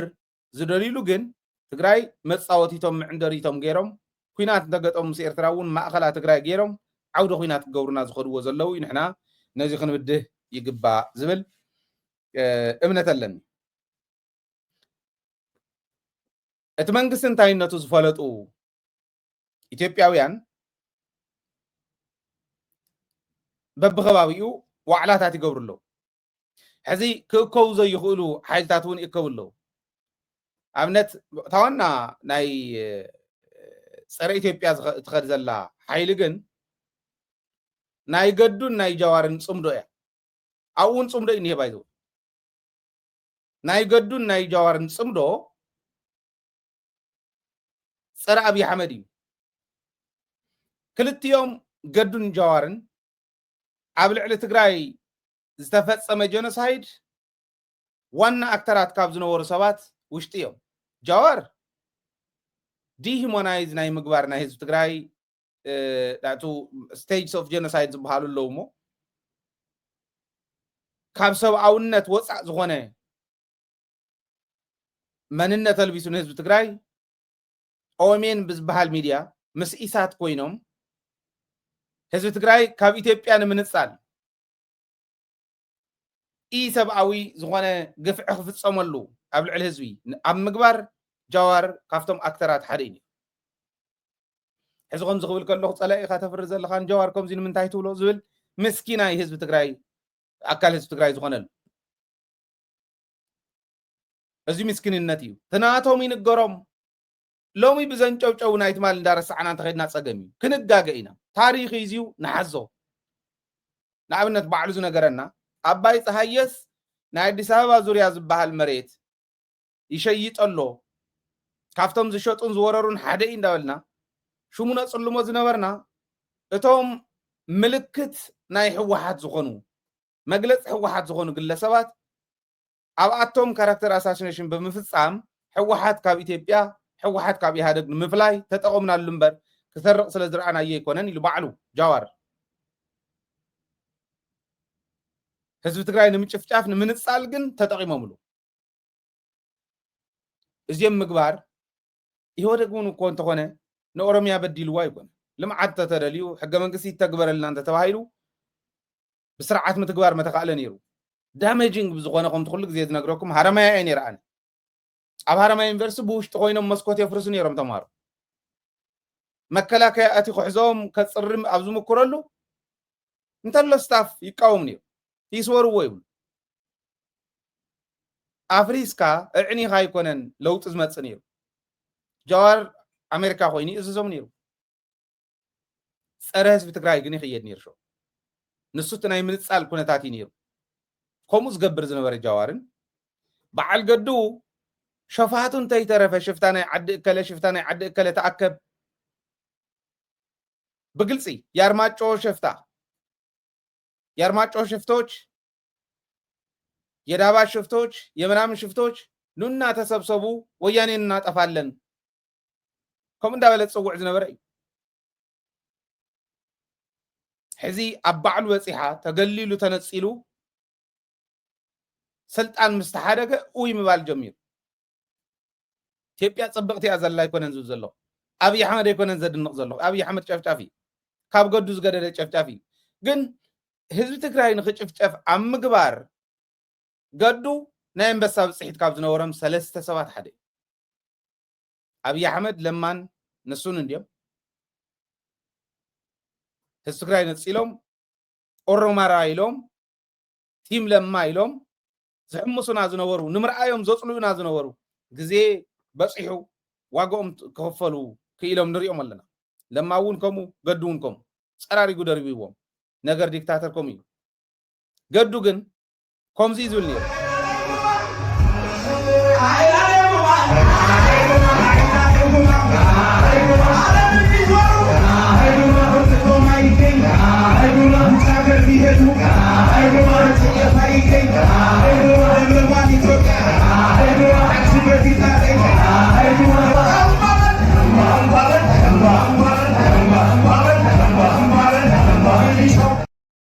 ዚና ተባህለ ይጭፈር ነይሩ ውፈርና ህዝብ ትግራይ ማለት ሕዚ ተናይት ማለት እዚ ነይሩ ሎም ግን ተቀይሮም እዮም ፀረ አብይ ተሰሊፎም ስለዘለው ናይ ፀላእየ ፀላእ ፈታውየ ኢልና ክንጣመር ንኽእል ኢና ተሓቅን እሱ ኢና ዓይኮም ዝርዳ ሆም ይዝርዳን ሕዚ ንፅላእዮም ዶ ዝገብርዎ ዘለው ፀረ አብይ አሕመድ ንፅላእዮ ዶ ወይስ ንደግፎ ንንፀጎዶስ ወይስ ንደግፎ እንተይልኩም ንደግፎ ምክንያቱ ይርዳእኒ ናይ ፀላእየ ፀላኢ ፈታውየ ኢልካ እውን ምኻድ ከም ዝከኣል እዚ ይርዳእኒ ኣነ እውን ድግፎ እየ ነገር ግን ናይቲ ማል እንዳረሳዕና ይኮንና ሎም ክንሰርሕ ናይቲ ማል እውን ተሓሳቢ ጌርና ኢና ሎም ንሰርሕ ናይቲ ማል እውን ዘይረሳዕና ኣብ መዛግብቲ ታሪኽና ቅሚጥና ኢና ሎም ንሰርሕ ጽባሕ ንጎዚኣቶም ተመጽዮም እንታይ ክገብሩ ከም ዝኽእሉ ዝፈልጥ ዝተረድእ ወለዶ ክህልወና ምእንታን ትማል እዚ ነይሮም ሎም ግን እዚ ይብሉ ኣለዉ ኢልና ተሓቂ ምቕማጥ ናይ ሚድያ ስራሕና እዩ ብፍላይ ናይ ደደቢት ከዓ ስርሑ እዩ ሎም ግን እንታይ እዮም ዝብሉ ዘለዉ ጃዋር እውን ገዱ እውን ናይ ክልቲኦም ጥምረት እያ ባይዘ ወይታት መርሓ ተኣኪቦም ዝብልዎ ዝነበሩ ዝኾነ ቪድዮ ከሪአኩም እየ አብሮነት የሚለው ሞ ፀረ አብይ አሕመድ ፀረ ናይ ኢትዮጵያ መንግስቲ ክንከደለና ብህልኽ ክንቃለሰለና እንዳወሊኦም ዘላዓሉ እዚ ዝብሉ ዘለው ግን ጥምረት ናይ ገዱን ናይ ጀዋርን ዝመርሑ እዩ ኣብኡ ኣሉላ እውን ርአዮ ቴድሮስ ሪኦቱ እውን ርአዮ ኣልዋሽ ሳቶም ተቃወምቲ ናይ አብይ አሕመድ ድዮም ዝብል ባዕት ሕቶ ንዓኹም ይኹን በዘይግድስ ግን እዚ እንዳወሉ ነይሮም እዚህ ቀጥሎ አቶ ጃዋር መሐመድ በዚህ ዛሬ ባነሳነው ጦርነት እንዴት ይቆም አገዛዝ እንዴት ያብቃ ሰላም እንዴት ይምጣ በዘላቂነት በሚለው ሐሳብ ላይ በሚለው አጀንዳ ላይ ያለውን ሐሳብና ምክረ ሐሳብ ያቀርባል ጃዋር መሐመድ መድረኩን ወደ አንተ አሻግሬዋለሁ መቀጠል ትችላለህ አመሰግናለሁ ቴዲ ሁላችሁም እንኳን በዚህ ተገናኘን በመጀመሪያ ልጀምር ፈልገው ብዙ የሀገራችን ህዝብ ይሄን ዝግጅት ለመከታተል ዝግጁ ነበረ ኢንተርኔቱን በመዝጋታቸውና እድሉ ስለነፈጓችሁ አዝናለሁ ግን አንድ ነገር ቃል ልግባ የኛ ሰው ሲተርት ቴቂ እንዳይመረም ይወፍት ይላል እልህ ከማር የበለጠ ይጣፍጣል ይሄን በኢንተርኔት ያላቸው ሞኖፖሊ ይዘው እንዳይቀጥሉ እንሰብረዋለን ይሄ ቃል እንገባለን መንገድ እናፈላልጋለን ከእንግዲህ በኋላ ከዚህ በፊት የነበረው አገዛዝ በቴሌቪዥን የነበረው ሞኖፖሊ እንደሰበር ነው ሁሉ ይሄንን ለመስበር አንተኛም ተስፋ እናደርጋለን በመቀጠል የዚህ ዝግጅት አዘጋጆች ይሄን በጣም አስፈላጊ አንገብጋቢና ጊዜያዊ የሆነ ዝግጅት ያዘጋጃችሁ የትግል አጋሮች ያለኝን አድናቆትና ምስጋና ለመግለጽ ወዳለሁ በተለይ ደግሞ አቶ ልደቱ አያሌው የሀገራችን ፖለቲካ ወላፈን የተቃጠለ ነው የሚያውቀው ይሄ ወላፈን ሁሉ ከአመት ወደ አመት እየወረደብህ በክረምትና በበጋ በሰላማዊ ትግል ላይ ያለህን ቁርጠኛ አቋም ሳትወላውል እኛ ገና ፍንዳታ ወጣት በነበርንበት ዘመን ጀምሮ እስከዛሬ በመቀጠልህ ያለኝን አድናቆት መግለጽ ወዳለሁ በተከታይ ደግሞ የኛ ሀገር ትግል የሚገርም ሁለት አንጋፋ ታጋዮችን እዚያ ያለው አቶ ዩሱፍ ያሲንና ጃልታ አብዲ ከተማሪዎች እንቅስቃሴ ንቅናቄ ጀምሮ እስከዛሬ ድረስ በኢትዮጵያ ውስጥ እኩልነት ፍትህ ዲሞክራሲ እንዲሰፍን ደከመን ሰለቸን ሳይሉ ህይወታቸውን በሙሉ መስዋዕትነት አድርገው ዛሬም በዚህ እድሜያቸው ሳይደግማቸው ዛሬም ተስፋ ሳይቆርጡ ስንቱ በኔ እድሜ ያሉ ተስፋ ቆርጠው እጅ በሰጡበት ዘመን በዚህ በመቀጠላችሁ ያለኝ አክብሮት ያለኝ አድናቆት ሊሰፈር ሊመዘን እንደማይችል ልገልጽላችሁ እወዳለሁ በመቀጠል እንግዲህ አጠር አድርጌ አሁን በኢትዮጵያ ውስጥ ያለው ሁኔታ እንዴት ይፈታ፣ ሰላም አስፈላጊነት የምንስማማበት ከሆነ ወዴት እንሂድ የሚለውን ነካ ማድረግ ሞክራለሁ። በአሁኑ ወቅት ሁለት በጣም አሳሳቢ አንገብጋቢ ጉዳዮች ለኢትዮጵያ ዜጎች ያሉ ይመስለኛል። አንዱ የዳቦ ጉዳይ ነው። ኢትዮጵያ እኛ ኢትዮጵያኖች የኢትዮጵያ ዜጎች ድህነትን እናውቀዋለን። ድሀ ሆነን ያደግነው ስለሆነ ኒውቶዋስ ግን እንደ ዘንድሮ የባሰ የሚያማርር የሚያስጠላ ድህነት አይቼ አላቅም። ያየ ሰው መጥቶ መናገር ይችላል። በተለይ ደግሞ ከተሜውና በእኛ አቅም በእኛ ደረጃ ሚድል ክላስ የሚባለው ማህበረሰባችን here I'm talking about ሐኪሞቻችን፣ ኢንጂነሮቻችን ምግብ ለራሳቸውና ልጆቻቸው ማጉረት ከቨር አፎርድ ማድረግ የማይችሉበት ደረጃ ላይ ነው የደረስነው። ገበሬው በየአመቱ እያደገ ያለው መዳበሪያ በተለይ አምና 3500 የነበረ መዳበሪያ ዘንድሮ ከ9000 በላይ በመሆኑ ዘንድሮ ማሻውን አርሶ በቂ መዳበሪያ ማግኘት ባለመቻሉ በሚቀጥለው አመት ምርቱ ይቀንሳል፣ የኑሮ ውድነቱ እየጨመረ የሚሄድ ይሆናል ማለት ነው። ኢማጂን ይህ ገበሬ ይህ አርሶ አደር በጦርነት ምክንያት ቄው ላይ ማረስ ሳይችል በጎጃምና በምስራቅ ሸዋ በቆሎ እንዳይዘራ እየተከለከለ ያም ሳያንስ ቀርቶ መዳበሪያ በጥፍ ተጨምሮበት መስራት ያልቻለበት ይህ ደግሞ ትሩሊ ስፒኪንግ ኢትዮጵያ ውስጥ ከዚህ በፊት ታይቶ የማይታወቅ ድህነት የህልውና ጥያቄ የሆነበት ሁኔታ ውስጥ ነው ያለነው። ሁለተኛው በጣም አንገብጋቢ ጉዳይ ለኢትዮጵያ ዜጎች የደህንነት እጦት። ኢትዮጵያ በአምባገነኖች ስትገዛ ነው የኖረችው። የኢትዮጵያ ገዢዎች ሰዎችን ሲጨቁኑ ሰዎችን ሲገሉ ነው የነበሩት። ይሄ የሚካድ አይደለም፣ የምናውቀው ነው። ከኛ በፊት የነበራችሁን ታውቁታላችሁ። እንደዚህ 5 6 7 ዓመታት ግን ዜጎች ለቅሶ መሄድ ያልቻሉበት፣ ዜጎቻችንና መስጊድ መሄድ ያልቻሉበት፣ እናቴ የእሷ እናት ስታርፍ ሄዳ መግበር ያልቻለችበት ሁኔታ በኢትዮጵያ ውስጥ ታይቶ አይታወቅም። ከተሳሳትኩ እታረማለሁ። ዜጎችን አፍኖ ብር ማስከፈል እንደ አንድ የቢዝነስ ሴክተር የተቆጠረበት በገጠር ሳይሆን በከተሞቻችን መጀመሪያ ይሄ ነገር በወለጋ አካባቢ ሲጀምር ከዛ ወደ ሸዋ ወደ ጎጃም ወደ ጎንደር ተስፋፍቶ ነጋዴው ከ1 ሚሊዮን ብር በላይ ያለው ነጋዴ በሙሉ ሸሽቶ ወደ ዋና ከተማዋ ሲገባ አሁን ዋና ከተማዋ ስርም ተገብቶ ሰው ታፍኖ ገንዘብ ያስከፍሉታል። ድሮ ትንሽ ሰርቶ ነጋዴ መሆን ትንሽ ሰርቶ ብር መያዝ የሚያኮራ ሾፍ የምታረግበት ነበር። ዛሬ ግን ሰርቶ ትንሽ የያዘ ሰው የሚፈራበት የሚደበቅበት ሀብት ማፍራት ጠላት ጠንቅ የሆነበት ሻሸመኔ ላይ የሆነ ያለውን ጎንደር ላይ የሆነ ያለውን ነገር ጥሮ ላይ የሆነ ያለውን ነገር መረዳት አስፈላጊ ነው። አጠር ስናደርገው የድህነት አረንቋ ውስጥ ነው ያለነው። ታይቶ ተሰምቶ በሀገራችን በምድራችን ታይቶ ተሰምቶ የማይታወቅ የድህነት እጦት ውስጥ ነው ያለነው። ለዚህ ሁለቱ what do they have in common? እነዚህ ሁለቱ ኮመን ኮዝ አላቸው። የዚህ ኮመን ኮዝ የእርስ በርስ ጦርነት ሲቪል ዋር ነው። የዚህ ሲቪል ዋር ከምን ተነስቶ ምን ደረሰ የሚለውን ሌላ ጊዜ እንተዋለን። ይሄ ሲቪል ዋር ይሄ የእርስ በርስ ጦርነት ብዙዎቻችሁ እንደተናገራችሁት ኢኮኖሚያችንን አንኮትኩቶታል። መሰረተ ልማቶቻችን ፈርሰዋል። የሀገር ውስጥ የንግድ እንቅስቃሴ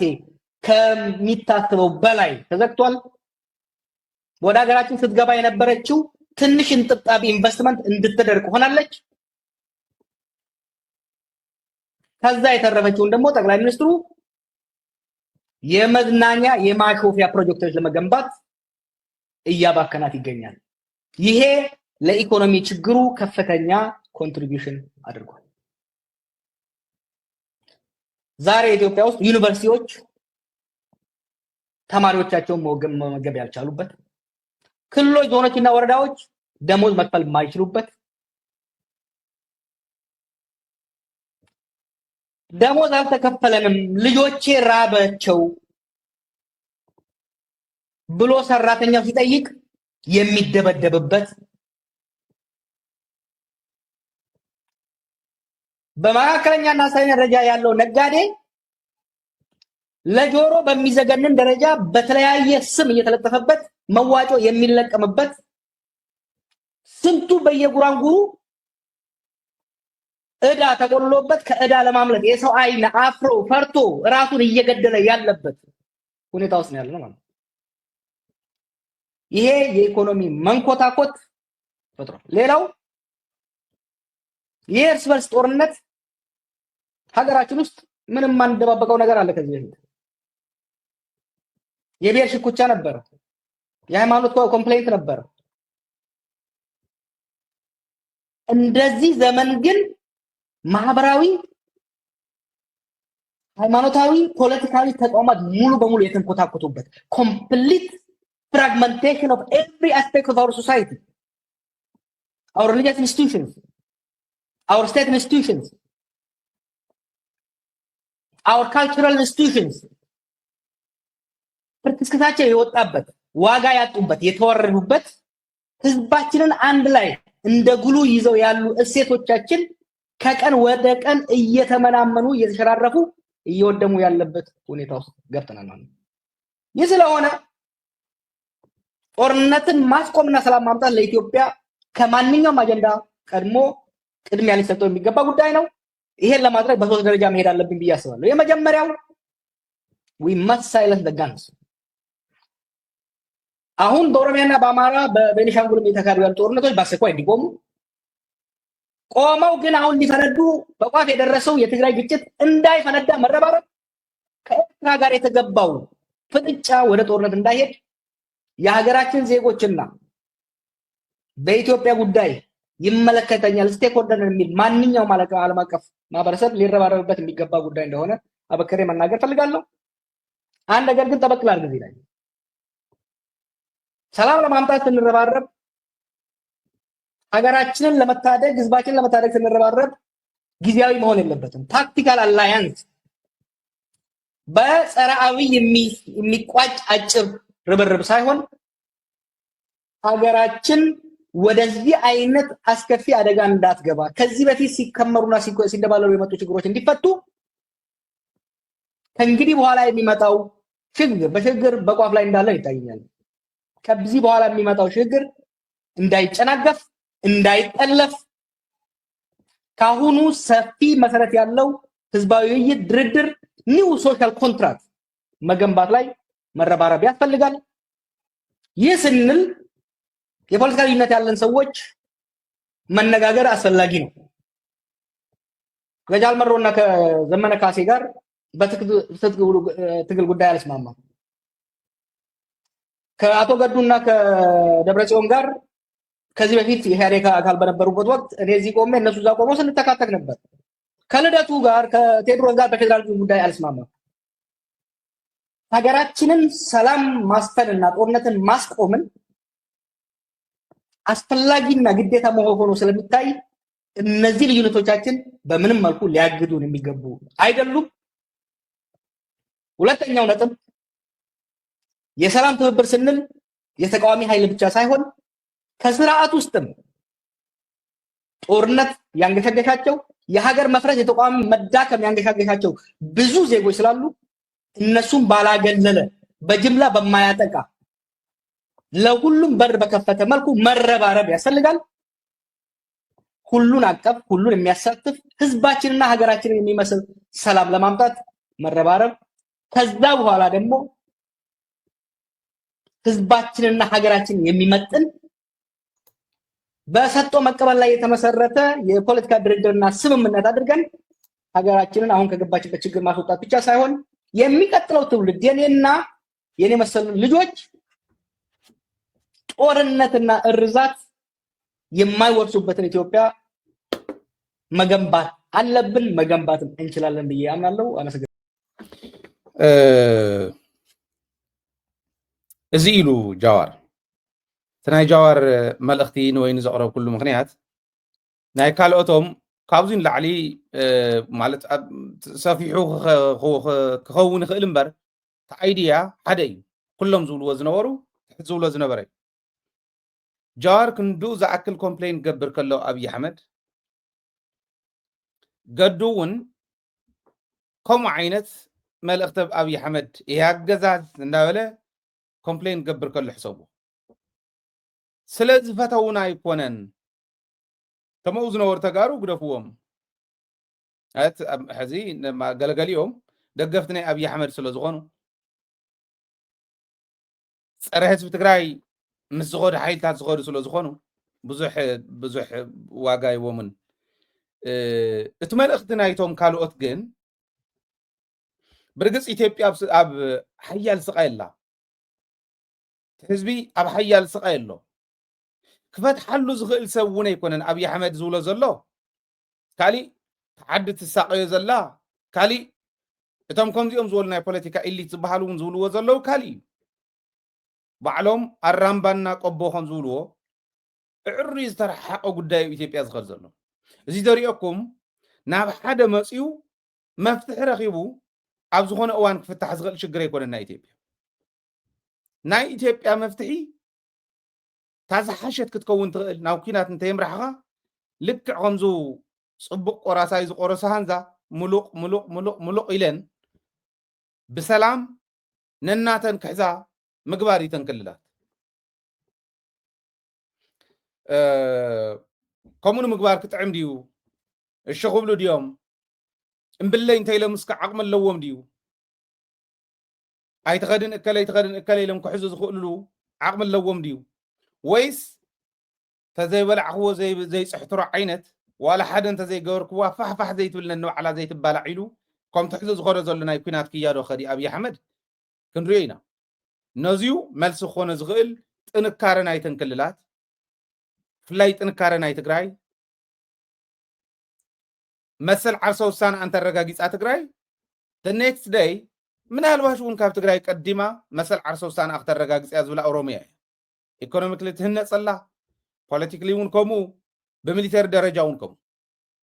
ንምልሻ መትረየስ ትዕጥቕ ዓዲ እኮ ክልል እኮ እንተሃልያ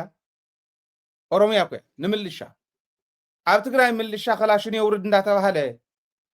ካራ እውን ከይሕዝ ሽጉርቲ መኽተፊ ጥራሕ እምበር ካብ ወፃእ ዝኾነ ካራ ከይሕዝ እናተባሃለሉ ኣብ ዘለሉ እዋን ኦሮሚያ መትረየስ ንምልሻ ኢላ እሞ ዓብ መከላከያ ተገዚኡ ቀርበላ እኮ ዘቕረበት ዕላው ደብዳቤ እዚ ዲስፕሌይ ጌርና እኮ ርኢናኩም ኢና ኣበይን ከም ዘሎ ተተሓሳስባ ርኣዩ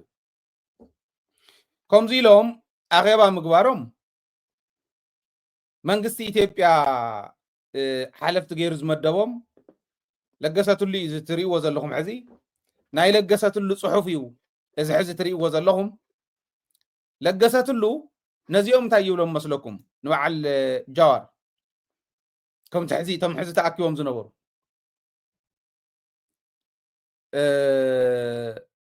እየተሳሰብን ልማል እየተሳሳብን ኢልዎ እኒሄ እየተሳሰብን ጎበዝ እየተሳሰብን ይብል ለገሰትሉ ናይ ኮሚኒኬሽን ቢሮ ሓላፊ ጎበዝ እየተሳሰብን ይብል ሞ ዛሬ 13 ሰዎች በድር ላይ ተሰብስበው በምድረ በዳ ሲደሉት ዋሉ የሚል ወሬ ሰማን ስለምን ደሎቱ ብለን ጠየቅን ስለ ሽግግር መንግስት የሚል ምላሽ ተሰጠን ለአስርተ ዓመታት እንዴት ነው የሽግግር መንግስት እያወሩ የሚዘልቁት የሞኝ ዘፈኑ ሁሌ አበባየውሽ ነው አሉ ይብል ሽግግር መንግስት የሚሉት ሌላ ሐሳብ የላቸውም እንዴ ብለን ስንጠይቅ ለካስ በሰሞኑ የጠቅላይ ሚኒስትሩ ሐሳቦች ህዝቡ እንዳይመሰጥ የማወናበጃ መንገድ መፈለጊያ ናት ይብል ለገሰትሉ ሕዚ ናይ ጠቅላይ ሚኒስትር አብይ አሕመድ ቃለ መሕተት እቲ ህዝቢ ከይምሰጠሉ ኢሎም ኮነ ኢሎም ዝሰርሕዎ እዩ ዝምስጥ እያ ነይርዎ ማለት እዩ ንዑ እዮም ተኣኪቦም ዘለዉ እምበር ሽግግር መንግስትስ ንዓሰርተታት ዓመታት ኢሎም እዮም ሽግግር መንግስት ዝበሃል ነገር የለን እንዲ ዝብል ዘሎ ናይ ሽግግር መንግስቲ ምጥላቦም ዘይኮነን ፀኒሖም እዮም ሓቂ ንዓሰርተታት ዓመታት ግን ታናይ አብይ አሕመድ ድንገት ዝመፀት ኢንተርቪው ንሳቶም ቀዲሞም አድቨርታይዝ ናገብርዎ ዝመፁ አፈላላይ ጠፊእዎ ይኮነን ናይ መንግስት ሓለፍቲ ዝኣኽሉ ከምዚ ዝበለ ውዳቕ ዝኾነ ወረ ዘውርይሉ ዓዲ እዩ ኢትዮጵያ ማለት ፖለቲከኛታት ኢና ባህልቲ እውን ንሶም ኣብ ስልጣን ተዘይሃልዮም ጌጋ ንሶም ኣብ ስልጣን ስካዕ ዝሃለዉ ግን ሰብ ዋላ እናተሰቐለ እናተሓረደ ፅቡቕ ኢሎም ዝኸዱ እዮም ንኣብነት ገዱ ውሰዱ ብገዱ ዘመን እዩ ቁልቁል ኣፉ ተደፊኡ ሰብ ተሰቂሉ ዝተቐተለ ብገዱ ዘመን እዩ እሞ ገዶብ ዘመሓድሮ ዓዲ እዩ ትግራዋይ ኣብ ቤተ መቅደስ ኣትዮም ዝቐተልዎ ብገዱ ዘመን እዩ ተፃሚዶም ፅምዶ ማለት ንሱን እዩ ካሊኡ ጥምረት ፈጢሮም ይኸዱሎም ዝነበሩሉ ቲም ለማ ኢሎም ትግራዋይ ናብ ሓዊ ኣትያታ ምቕታል ሱካ ብጥይት እንደቕተልኒ ንምንታይ ተሳቂኑ እንዳበለ ከም ጤል እናጠበሱ ከምቲ ዝብልዎ ዝነበሩ ክበልዑ ዝገብርዎ ዝነበሩ ብገዱ ዘመን እዩ ገዶብ ስልጣን ስለ ዝነበረ ግን ልክዒ ነይሩ ንገዱ ሽዑ እዚ ብከምኡ ንረዳእ እዩ ታሕዚ ዝኸድዎ ዘለዉ ግን ኦኬ ንድግፎ ዶ ትክክል ንምንታይ ናይ ፀላኢና ፀላኢ ፈታዊና ስለ ዝኾነ ሓቂ እያ ከምዚ ጌርካ እዩ ተቃልሲ ኣይኮነን ስኽንበሎም ባዕሎም ዶ ስኽ እንተኢልካዮም ዳ ስኽ ምስ በልካ መፅኦም የጥፍኡኻ ስቕ የብሉኻ ትቃለስ ንዖም እውን ተደሊኻ ትሕግዞም ነቲ ጨፍጫፊና እቲ ታሪኻዊ መፃፃ ናይ ኢትዮጵያ ናይ ትማሊ ጀኖሳይድ ናይ ሎሚ ጀኖሳይድ ናይ ፅባሕ እውን ጀኖሳይድ ኢሎም ዝኸዱ ሓይልታት ሒዝዎ ዝመፅእ ዘሎ ተሓሳስባ ክትስዕሮ እንተኮይንካ ንዕኡ ክድግፍ ዝኽእል ሓይሊ ምድኻም ንዕኡ ክፃባእ ዝኽእል ሓይሊ ከዓ ምብርትታዕ እዩ ግልፂ ዝኾነ ቃልሲ ኢኻ ትኸይድ ኣብ ሕጋዊ ውሻጠ ኮይንካ ዝበሃል ቃልሲ የለ ለገሰትሉ እዩ ከም ዝብል ዘሎ ሕዚ ናይ ኣብዪ ኣሕመድስ ዝስማዕ ወረ ነይርዎ ይኮነን ተቃለ ምሕተቱ ስኢልና ኮነ እንተ ተባሂ እዚ እኮ ኢሉ በአፍሪካ አንደኛዋ ስንዴ አምራች ብቻ ሳትሆን ሁለተኛ አምራች ከሆነችው ግብጽ 3 እጥፍ ትበልጣለች። እዚኣ እኮ ያታ ናይ አብይ አሕመድ ከይምሰጥ ህዝቢ ኢሉ ከምስጡ እዮም ዝዛረቡ ከምዙ በቃ ኢትዮጵያውያን እናታለልካ እናመሰጥካ እምበር ቁም ነገር ተዛሪቦ ይኮን ዜሬ ሪኢኹም ኢትዮጵያስ አንደኛ ስንዴ ስርናይ መምረቲት እያ ካብ አፍሪካ ካብ ግብጽ እውን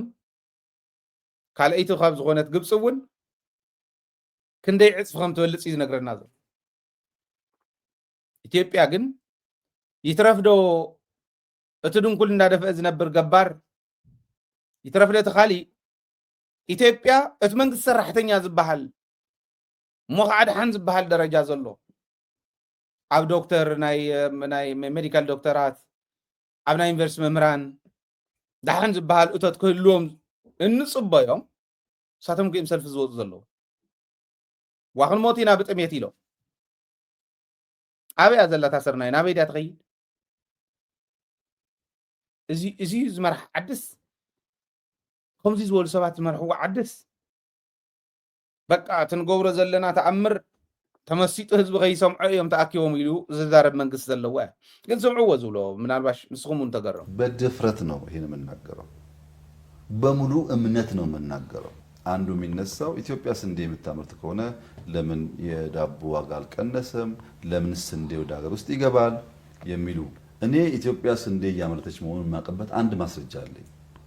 እኔ እንደሰው ቢሮ በገባው አመት በሁለት አመት 3 አመት ድረስ በየአመቱ ስንዴ ኢትዮጵያ ውስጥ ለሚጎል 800 900 1 ቢሊዮን ዶላር አውጥተን ካልገዛን በስተቀረ ምግብ አገር ውስጥ ያለው አይበቃም የሚል ጥያቄ ቀርቦልኝ ነበር እኔ ግራ ቢያጋባኝም ጉዳዩ እፈርም ነበር ያ ጉዳይ እንዲፈጸም ባለፉት 2-3 ዓመታት ግን አንድ ብር አውጥቼ አላውቅም ለስንዴ። ከውጭ ስንዴ እንዲገባ አንድ ብር አውጥቼ ገዝቼ አላውቅም 2-3 ዓመታት። ለዚያ ነው ደረቴን ነፍኬ ተመርቷል እንምለው። እጄ ስለማየው ብቻ አይደለም ገንዘብ ስለማላወጣበት። ገንዘብ እንተዘይ ውፅኢኻ ህዝብኻ ዋላ ይሙት ግዳሸ ይኮነን እንተልካስ ተምርተላ ማለት እዩ ማለት እዩ። እዚኦም ዝመርሕዋ እያ ተዓዲ እዚኦም እዮም ዓዲ ክልውጡ እዚኦም ዝመርሕዋ እያ ተዓዲ ቁልቁለት እንዳ ትኸድ ዘላ ናይ ኢትዮጵያ ናይ ቁልቁለት መንገዲ እንዲ ዝገርም ፍጥነት ከዓይቲ ውድቀታስ ስኢሉ ዝገርም ፍጥነት እዩ። ከምዚ ንዝበለ እዮም ዝቃወሙ ዘለዉ ሓቆም እዮም። ዋላ ትማል የጥፍኡ ዋላ ሎም እውን ንትግራዋይ ዘይሓስብሉ ይኹኑ ዘየግድስ ንከምዚ ዝበለ ጉዳጉድ ክቃለስ ከለዉ ምሕጋዝ ነውሪ የብሉ ምድጋፍ ነውሪ የብሉ። ንዓና ጨኒቁና ዘሎ ነቱ ከምዚ ዝበለ ጉዳጉድ ዝድግፉ እሞ ከዓ ናህና ዝኾኑ ሰባት ናይ ጌታቸው ኢንተርቪው ሪኢኹም እንተኾንኩም ናይ ትማሊ ባይ ዘ ወይ ሓደ ኣነ ዝመኽሮ ንጌታቸው ዋላ ይውደቕ ኣብቲ ዝተዋህቦ ሓላፍነት ይውደቕ ዋላ ፀረ ህዝቢ ትግራይ ዝኾነ ይስራሕ ትግራዋይ እንዲ ዝመኽሮ ተነኣሰ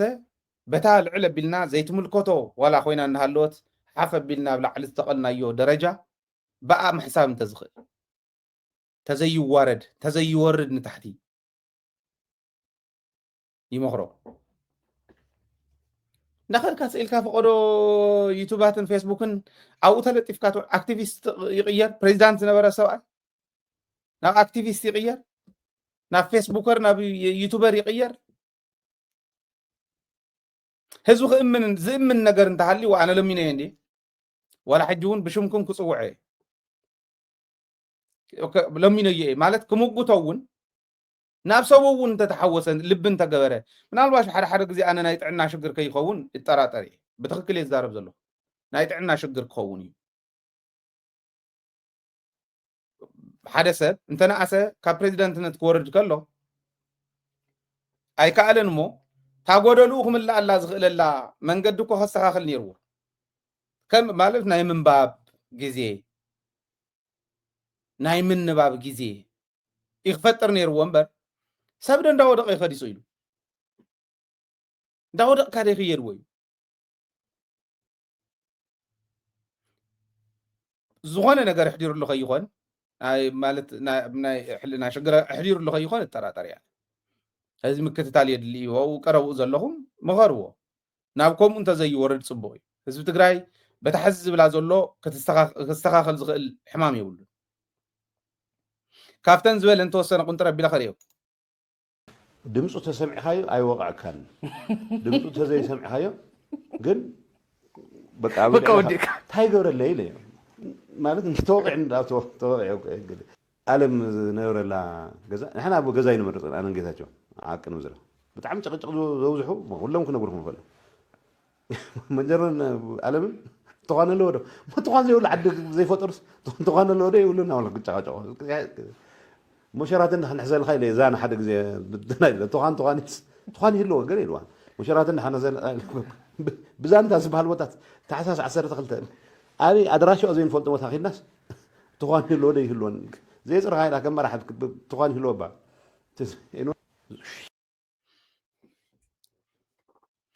ይገርም እዩ ማለት እዚ ስኢሉ ናይ እንዳቡና ናይ ዝወረደ ወግዒ ተራ ወግዒ ከምዚ ተባሂልና ከምዚ ካብኡ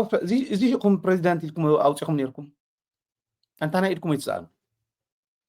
ወሰብ እኮ ማለት ጌታቸው ትግራዋይ እንዲሁ ከም ትግራዋይነቱ ዝኸልኦ ሰብ የለን ወንታይ ጌርናኩም እንታይ ጌርኩም ህዝቢ ነውር ዶ ይኮነን ስኢልካ ዶ ይዝረብ ወተራ ሰብ እውን እኮ እንተነኣሰ ቁርብ ቁጥብ ይብል እዩ ፕሬዚደንት ኢልካ ስኢልካዮ ዝነበርካ ሰብኣይስ ከም ዝበለ ተራ ወግዒ ወግዒ እዚ ስኢልካ ናይ ቆርብትላ ንሽጥ ምስ ኣበለካ ተውግዖ يقرم نقصل زي شعاز حفر كوا حفرت متشم حفرة يخلن متشم كمتملس يتخلن هايلا هايلا صنح ጌታቸው ሓፊሩ ማለት መቸም ከሓፍራ አይክእልን እዩ ከሓፍር ዝግብኦ ጌታቸው ህዝቢ ትግራይ ኣሚንዎ አንጨጭብና እንዲና ኩልና መሲሉና ሰብ መሲሉና ቦት ዝዛረቦ ዝነበረ ኣሚንዎ ዝሃቦ ስልጣን መውደቕ ህዝቢ ትግራይ መዋረድ ህዝቢ ትግራይ ገይርዋ እሞ ከዓ ናብ እግሪ ፀላኢ ንፀላኢ ኮይኑ ክሰርሕ ከምቲ ዝብሎ ዝነበርኩ مغادي كاو ازي زي حفرس تخوان كيهلو يلوم مزراوم احفير وقيتاچو تخوان كيهلو الكام محتات دو تخوان كيهلو الكام مزراب سيحفر شع زي زحفرو نقيتاچوس بقى شعو زحفرو خالي غزي حفرو يخل زحفرو خالي نغر رخيو يفلط نسكع حز مالتي زي اتحفرو مبتخان زلو ولا انت هاي لخدقس انا وانت خوينه تخانو زلو ولا انت هاي دقس مريت هاي دقسن بالع كو امتم تخان كيهلو الكام حتات سحفيراتو ጌታቸው በቃ ዚያታ ተحفሩ ህዝብ ዘሃበካ ስልጣን ወላ በህዝብ ይመረጽ ተና አሰደግፉ ወይ ስልጣን ወጽሎም መቅይረና ይخل ይወድና ይለው ነዚ ወዲቅ ካመርካብ አይሕፍሮ كم تحزز قبر زلو أبزغون إن داشاي خفيلكا محماي كم إن دقوناني تبهلا يقول دقونانو هم حميين مالتي كونن قد ناي وعلو مسلالو ناين دقوناني زروا أخسنا خلوانا ويحسل زوسط تقولنا ترى وقعون كوقع خلاني مثلا نتخم زولو كم زولو وقع زوقع سب زي حفرس تزقور زلو زي حفرس تزقور تزبدلون حزب تግራይ ጨፍጨፍ ተውጽእ ይሰደደሉ محفر ዝኾነ ተግባር ዘይሕፈሮስ ተኳን ከይህልዎ ኢሎም ምሕታቶም ሕፊርዎ ይገርም እዩ ማለት አይ ዶንት ኖ ብምንታይ ቃል ኢኻ ክትገልጾ ትኽእል ይፈልጥን ስለናተይ እውን ይዛረብ ስምዕዎ እሞ ስለ ሃይለ ደደቢት ሕዙ ሃይለ ደደቢት ሰይትኸለን ሃይለ ደደቢት ሕዙ ዓጆጆ ብዝሕግን ليا سلكيت وامه يدول لي ابي بصحنا قالوا انا متعمت اسمي كلبو لك ددبيت انا يسمعني راديو نورن قالي نورن بتعمي صعر على يرفعوا ايوه بصحهم لي ما قالوا زرع ابي اكزاكت كتوقع عندنا هذا انا زينا تبايلنا ወይ ሽዑና ንቀለም ተዘራሪውና ምስ ጌታቸው ወይ ቅድሚና ወይ ሊያሂባትኒ ያደው ይለሉ ወይስ ቅድሚ ረኺቡን ነይሩ እዚኣቶም ዝብሉ አይዛረብን ችግር የውልን አነ ጌታቸው ይኮንኩ ታይን በሃል ከም ዝነበርና አውዚ ውጽት ዝርግፍ ሰብ ይኮንኩን የሪያብካ ግን ጻዓር ዓሪብል ከም ካብ ልበይ ጻዓር ዓሪብል ከም ዝነበርኩም ፍለጥካ ያቅኒ ኻዚ አነ መጀመሪያ ጊዜ ሓንቲ ጥዒት ቃል ወጽያት ሃይለ ብልቡ ጻዓር ዓሪብል ከም ዝነበረ ሃይለ ሬዲዮ ዝኸፈትናሉ ሬዲዮ ጋሕታ ገንዘብ ስለዘለና ይኮነ ቴሌቪዥን ከፊትና ንሰርሕ ዘለና ገንዘብ ስለዘለና ይኮነ ቴሌቪዥን ገንዘብ ይዝበልዕ ህዝቢ ትግራይ ክፈልጦ $10,000 በወርሒ እዩ ዝኸፍለሉ ንቴሌቪዥን ነቲ ሬድዮ እውን 4,600 ዝኽፈለሉ ነይሩ ሬድዮ ዝኸፈትናሉ ሬድዮም ክሰምዑ ዝኽእሉ ተጋደልቲ እሞ كسمعنا خمس اللون كنا قرنا خمس لنا ون الجغمون كنا ولا ملنا إنا ردي خفيتنا مس حبنا التجارب هنا رديو قحتاوني على اللي رخيواتهم زي يسحتون نسوون كالأتون يسحتون جنزبي حبي لنا خفلكم تلفزيون كفيته حجون يصرح له كنت صفر تأكل أتاوي بالله تلفزيون نسبي خاتو قبرة زي يفلطون ما عريز قبرنا حدا يوتيوبر زغنا ميديا اكل يلوم يتسون ميديا ايو انا زمرحو ميديا يوتيوب زغفلو له يكونن زغفلك اي التلفزيون جن تخفلو لمبر زغفلك يكونن عندنا زلو وعد انت زغون سلام انت زغون سبونسر تركب ناي بروموشنز راح تيمصو كم زندا قبركا التلفزيون كتمولو تخليخا የለንኩም ገንዘበይ ጫሓቢለ ዝኸፍል ግን ጽቡቕ ዝተዛረቦ ካብ ልቡ ይፃዓርዓር ዝብል ነይሩ ሽዑ ኢሉ ንሕዚ ግን ዓጀውጀው ዝብል ኢሉ ንዕኡ ምስ ወቀስክዎ ንዕኡ ምስ ኣቀላዕኽዎ ዓጀውጀው ኢልዋ ሽዑ ግን ካብ ልቡ ይሰርሕ ነይሩ ኢሉ ሓንቲ ምፍላጡ ተናእሰ የቕኒኻ ኣነ ካብ ልበይ ዝሰርሕ ነይረ ሕዚ እውን ካብ ልበይ ዝሰርሕ ኣካላተይ ሰንሳዕ ዝብል ሕጂ እውን ዝሰርሕ ዘለኹ ካብ ልበይ እዚኣ ሰላም እንተኮይና ናይ ትግራይ ጉዳይ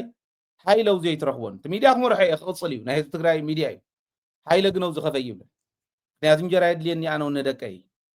ንቤተሰበይ ንባዕለይ እንጀራ ኣይኮነን ዝሰርሕ ዘለኹ ገንዘበይ ከብደይ ተዓገሲ ኢለ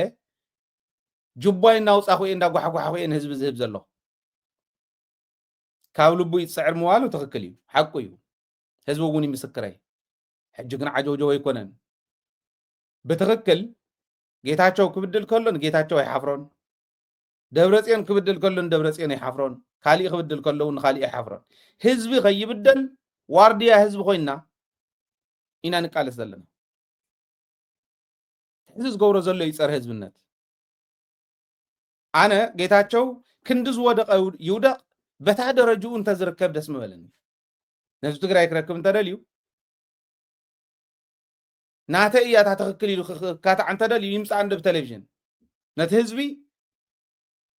ሚልዮናት ዝከታተልዎ ሚድያ እዩ ማሕበራዊ ሚድያ ይኮንና ንኣምን ንሕና ማሕበራዊ ሚድያ ዝከታተለና እውን ይከታተለና ግን ቴሌቭዥን ሚልዮናት ዝከታተልዎ ክንዲ ደደቢት ሚድያ ክንዲ ደደቢት ቴሌቭዥን ተኸታታሊ ዘለዎ ቴሌቭዥን ጣብያ የለን ኣብ ትግራይ የለን ብኮንፊደንስ የዛረብ የለን ጠይቁ ስኢልካ ንህልኽ እንተይኮነ ጠይቁ መደው ኢልኩም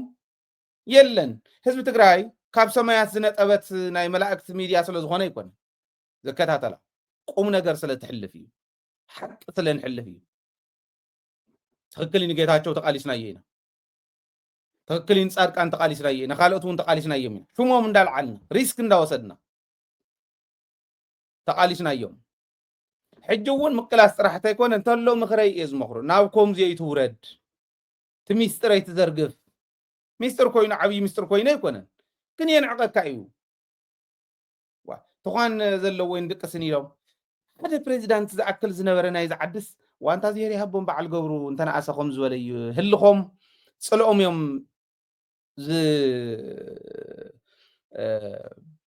ዝዛረቡ እምበር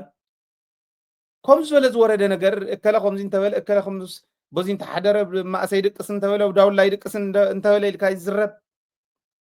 ሙղዓ ፕሬዚዳንት ዝነበረ ሰብ ሙղዓ ናይ 21 ክፍለ ዘመን ዝገርም እዩ ንርአዩ እዚኦም ህዝቢ ከየጥመዩ ህዝቢ ከየድኸዩ ኣነ ባይ ይፈልጥ ዝርዝር መንደር ይፈልጥ ትግራይ ናይ ህዝቢ ትግራይ ድሌት ፀቢቕ ይፈልጥ ከም ፕሬዚደንት ኣይኮነን ከም ተራ ውልቀ ሰብ ኣፕሮች ዝገብር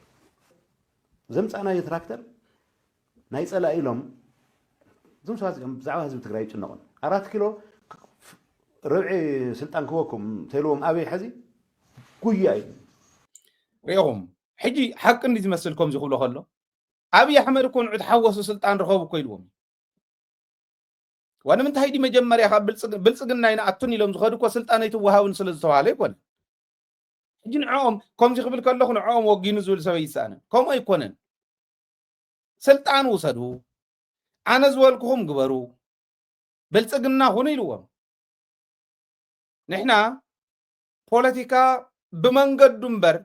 بوليتيكا بجنزبن بمكينان ببيرون بسلطانن أين مزنون ناي ايديولوجي خط تغيرو زحيش انت خوين صبو نكاتا تزي كوينو جن فتصوم حزب تግራይ ይወናኒ ናይሎም ናብ ትግራይም ከይዶም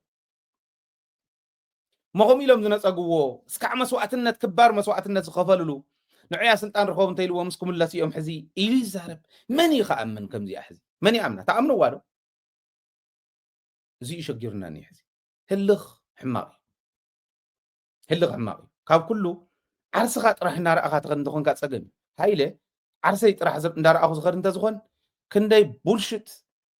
መማሓደር እኒሄ በብወረድኡ በብጣቢኡ በብኸተሙ ብዙሕ ክንብሎ ንኽእል ኣለና معلتو يتصبى زلو معلتو إنا نصبى زلنا هاي كنقبر لنا انتاي يولنا خمس خونو حدا مراحتي دخون تنفس يولون اشتلن دخون قدد يبلنا مو كنواردهم إنا نصبى زلنا كلاي كحزب تግራይ كمو زبله موراد نبعلخا ايكونن حزب اليوم نتحقس سكي كالو خبدي إلنا إنا نخرج زلنا هل خي زارب زلو جيتاچو امبر حق مريت زلو يكون شعدا موزي مخد انت ايتي ومبرخا صولي قوم قصل صديا مسيلم زمص زيادة يختلوت أن تግራይ حز جيتاچو من سي تግራይ ማንም ናብ ሓደጋ ከውድቆ ምፍቃድ ያታ عباي كحدت عبي باندانت ما نأتي تقرأ ناي ما نمتكم كون مقوارين اسكي زي أبتا حز قبر هذا اللي جيتاچو نترجم ما نأتي تقرأ عفار كيدو أبي أحمد ندام أولو ترى تقرأ كسلف زقبر زلون دي جيتاچو بوليتيكا ومرحي أو مسي هاي تا بارتون بريزيدنت أصل زغن بارت من مسرحتهم سأقم يلن وتصيد قال سيزب تقرأ ما نأتي تقرأ ما ناي ما نمتكم خيخون كنحل لنا زي مقباريا تحباي كحدت نديزو زلو تايدا قورت من سي تقراي عفار ندا وسده دجني عفاري تقراي كونن زبلو زلو تايدا قورت من سي تقراي اذا كل مسوعتነት كفيل مسوعتነት كاسنا هاجر تقراي تبل نيركا بعلخات فلط زولو انتاي قورو ناف سدتنا بكال انسودو نيرو قلال كو انيرا تقراي مستخال تقراي كو بعلو زستخاخل كوي زحجزك حزب كوي ناي حق لي جيتاچو كوم زولزل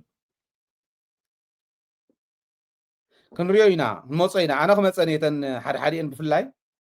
فلي بزبله ملكعو خنموصينا دبرصين زخونه مدفع تتوكيس اجو خايلني كير بعل خاجو خايل يوي زسق في دينا يما توخسي بقلن ايشتي او قدمنا ابت دوزونا له من قال يودو نوشا دبرصين نجو خايل كير على خاجو خايل تاي بفرح نغير لنا انا مغبه بطعمي زغانن عجاوي زي خدعو انا طرحي سراوت كم جمرة سامتر كم جمرة سامتر عجبتي كلهم مسايم تملس حدا تايلني هاي مدفع دمصو تسمع هاي اي وقع كان دمصو تزي سمع هاي ግን በቃ ወዲካ ታይገር ለይለ ማለት እንተወቅዕ ተወቅዕ እንግዲህ ታይና ጎረት እንታይ ዝበለ መከራ ከመይ ጌርካ ኢኻ ዝኸም ዝበለ ሰብ ክተስተኻኽሎ ትኽእል እዚኣቱ ሓደ ሰብ ኣይሰኢሉ ክንድግዛዕ ዝኾን ሰብ ኣይ ክንድግዛዕ ዝኾን ስልጣን ሂብካ ነበርካስ ናብዚኣ ወሪዱ እዚኣ ዓይነት ናይ እንዳስዋ ወግዒ كوقع تخطري أنا سلزحفر اللي الزارب زلهم بر لو تخمسي وتزول زل يكون دبلت ينس تخصم مستتوكسة مدفع مستتوكسة أجو هايلني كذب على هجو هايليو أجزيه مهارنا إذا بلزي دنجيس الله مالته جوها خلو خلص دنجيس الله مالته عندي تحقي تقصي جزع مستتوكسة مدفع مستتوكسس فريحان يرم وجو خايلون دبرت يعني زولنا زل حق نسي مالته كاوزي مغماتي قال انا دبرت يعني طيقيه يكون جن تزمول مليسول زولنا زل مرعي وانت هيك نولئي خم زولنا زل جغنا شرب على جوها انت يفرح انس يفرح شرب على جوها يزولن يرنا حلافيو دنجيس نزرعيهم وجوهان زولس شرب على جوها يزولن يرو كومودينا خنبل صبينا زلو انت اياتا ود مالت زيل كا تزاريب كا خت حبير كا زيت ود غدا غد مخانو كو يچنقنا زلو ناتي عجبتس وصيم سايز اتو عجبت انت حلي زي قيركو ناتي يم تمزو ودا اخيم سوا خمس كو توقعوا تقتلوا كله ناي سوا ولفناي جيتاچو كملو سوا تولفو مستتولفو سوا خمس اتيوم بدرون تقتلوا كله غزو وقع كله نعو خدحن يلوم تچفچفو كونيو انتاي እንዳበልካ ኢኻ ኮምዚ ብምዋሉ እንታይ እንዳበለ ይቅርታ ሓቲቱ ነተዝቢ ናብ ንውርኩ መልሶ ይገርመኒ ግን ናልባሽ ሰባት እንተሃሊኹም ኣብጥቑ ደሓን ዝኾንኩም ክትመልስዎ ትኽእሉ ናብ ጥዕና እንተነኣሰ نابتعنا يملس كم أنا تمليسهم يتعرقوا تمليسهم عدهم يتوه كسر حنت دليل بوليتيكا بارتي قاقيمون مسليو تقاليسنا لينا نايت طلع مسارح يخونوا كم زحز وريدهم من يوردوا نزو زرهولو مدرخ مليء تلفزيون طابياتات النيوا كغورو خلي وريدنا يزورد انا كم زي راي حتى خوردن سلا زيدل يعري كافت زوردن تحت وريدو من سبات انت حليهم اما عراريو برغص تزو قبلهم دي يقبلهم كالي زطراطر ين امنت هزو زولن انتايدي بيت حرام مريت كم جا غير كلا قالسي من كخله اما قال خوينا مودب زي مسرتو ابديسا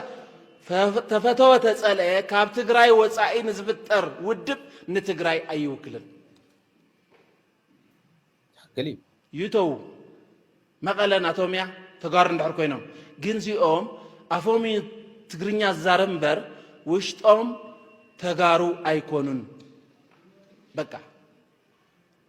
ንትግራይ ክብር ትግራይ እና ናሰዙ ዕል ምስጥር ወዳባይና ናቃልዕና ሐሰወዙ ዕል ትግራይ አይኮነን ክብር ናይ ትግራይ ይውሉ ስለዚህ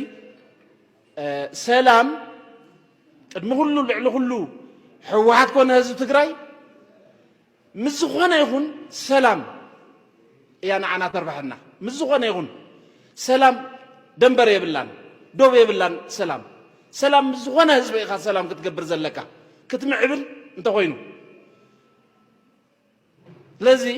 ምስ ጎረባብትናውን ሰላም ከይትገብሩ ካፍታ ዝበልናኩምውን ከይትወፁ ብዛዕባ ሕወሓት ምስራዝን ዘይ ምስራዝን ከዓ ወረቐቶም ስለ ዝኾነ ኣብ ጠረጴዛኦም ዘሎ ወረቐት ተደልዮም ይሰርዝዎ ተደልዮም ይቕደድዎ ሓወንዲ ደምውን ይስሓንዎ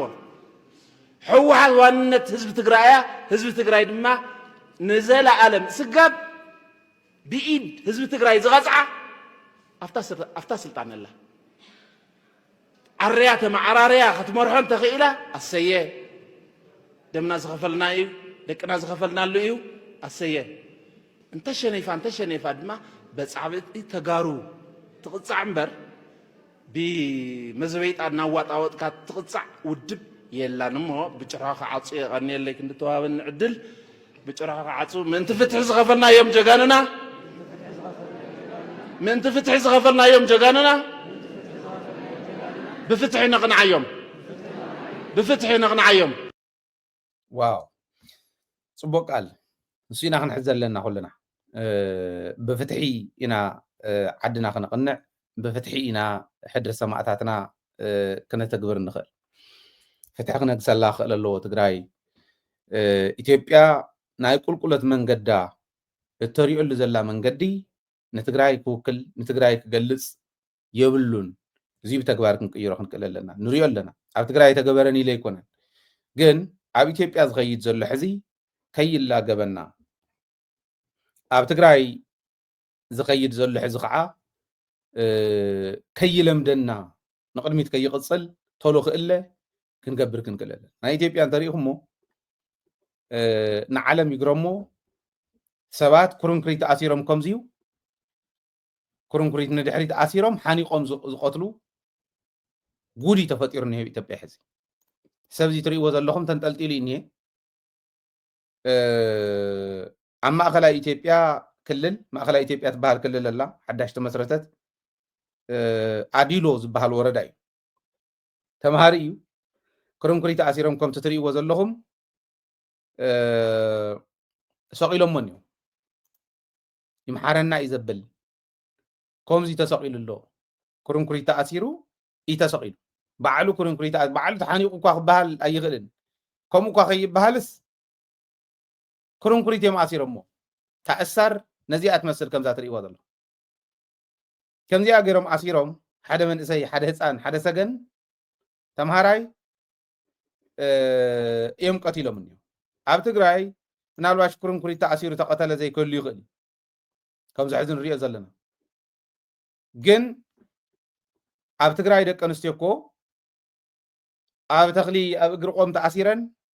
ተደፊረን ተቐቲለን ተረኺበን እዩ ኣብ ትግራይ እኮ ብዝወፃሉ ክንቀሳቐሳ ተዓፊነን ተወሲደን ተቐቲለን እዩ ኣብ ትግራይ እኮ ኣብ ቤርጎ ኣብ ሆቴላት ተቐቲለን ተረኸባ ኣለዋ ኣብ ትግራይ እኮ ዓበይቲ ሰባት እውን ሞባይል ክወስዱ ብቦክስን ብኻሊእን ወቂዖም ኣቦታቶም ናብ ፋኛ ተራእትዮም ዝኸዱ ከሎ ኣብ ትግራይ ደቂ ኣንስትዮ ትግራይ ኣዴታትናን ሓትናን ከየጋይፃ ካብ እዝነን ሰቂር ንምውሳድ እዝነን ሰሊዖም ዝወስዱ ሰባት ኮ ፈጢርና ኣለና ሕጊ ምኽባር ክንደይ ናይ ዝኣክል ንዓዲ ወሳኒ ምዃኑ ትርእይዎ 12 ሰዓት ብዘይ ኣዋጅ ብዘይ ህፁፅ ግዜ ኣዋጅ ተፈረደላ ዓዲ ሕጋዊ ህፁፅ ግዜ ኣዋጅ ዘይተወሰነላ ግን ከም ህፁፅ ግዜ ኣዋጅ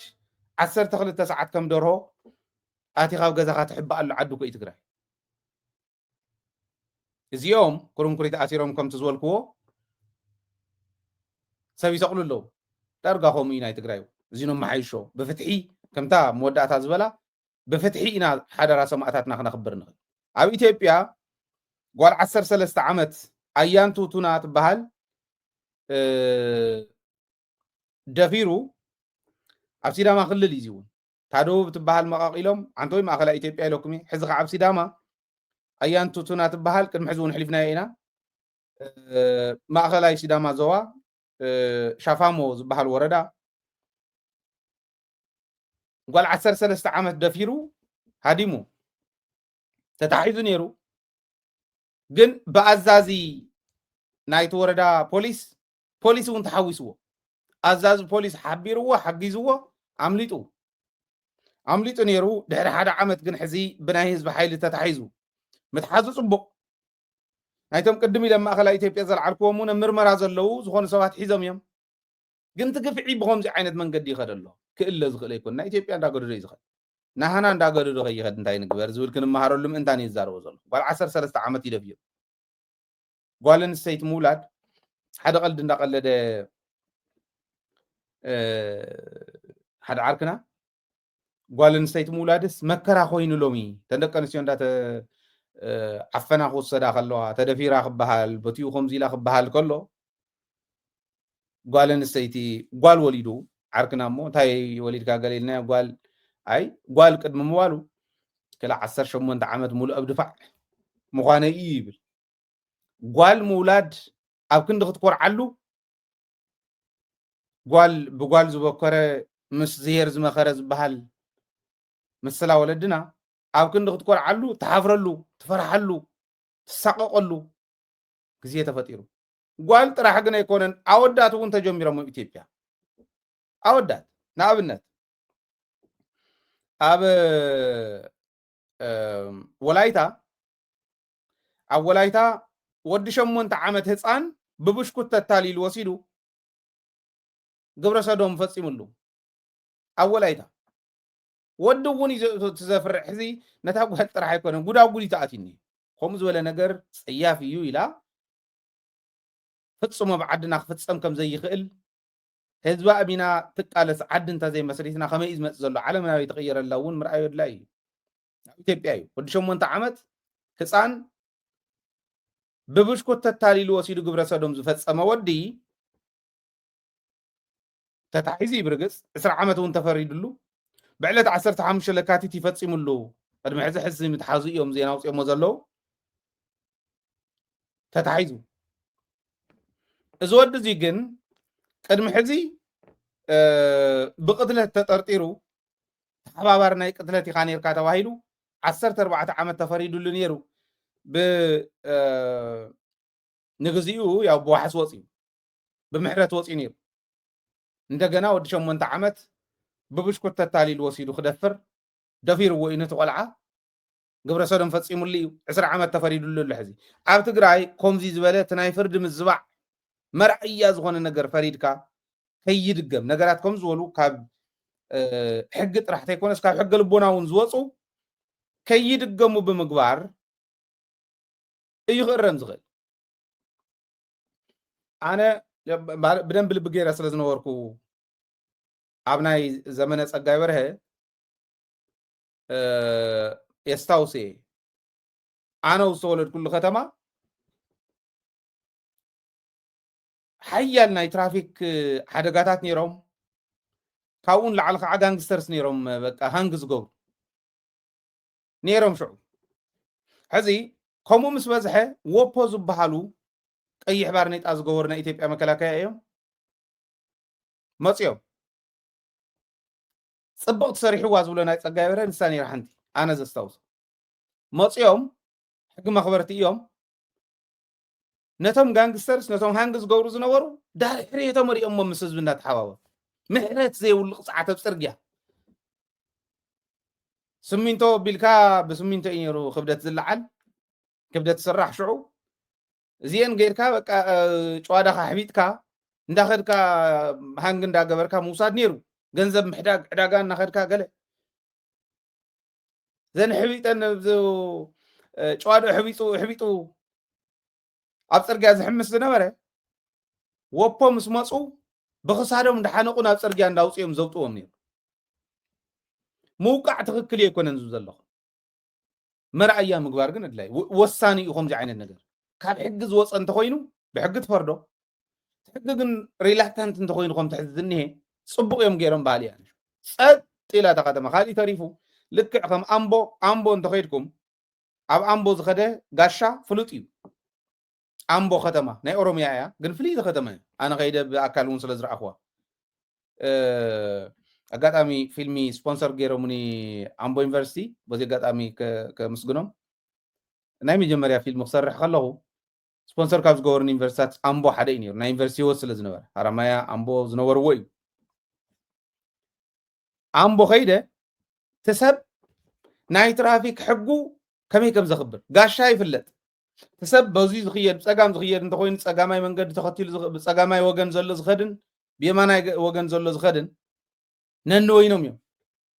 بقى حق ترافيك بدنبي تخطيلهم يخد حقوسو سيتبلن نلعل زوصو نتحت تورد له يتخدن غاشان تخون كاتراح خان تدناغر مو ينغرو خايم كع لك خم ام بخوينا نيرا تختم ست قبلوا ماكا تولو تناي ترافيك ون ترافيك اندحجزو سب تفطرو شورت كات يزدلي سلفش سلازغونه تفطرو ناي سب شورت كات يزدلي كومزي زول نغرات كنستخاخلو نخللو حقي مخبار مغعمر ايام مخبار ادلاي توم عنتو يزغلصكم نا ايثيوبيا ناي قلقلت منقد مغلصي كافتي ايكونومي وصاي كيدغمو بتግራይ مسرح وساني እዩ وزبل كقرب دلي